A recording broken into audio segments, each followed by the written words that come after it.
حدیث نہیں ہے آگے، یہ تو فرمان رسالت ہے نا کہ صدیقوں کے ساتھ شہیدوں کے ساتھ ہوگا۔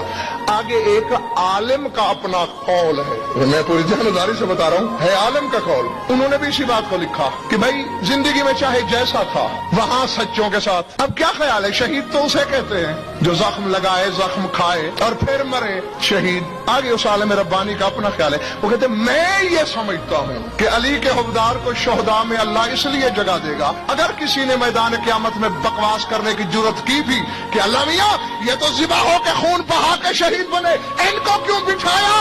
اللہ کہے گا ان کی پشتوں سے کپڑے ہٹاؤ۔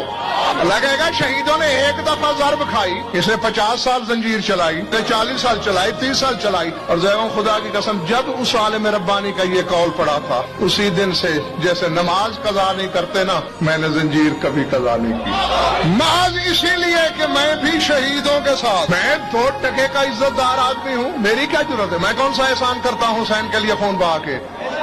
میں نے جبریل کو خوریزی کرتے ہوئے دیکھا ہے، میں نے نوریوں کے بدن لہو میں ڈوبے ہوئے دیکھے ہیں۔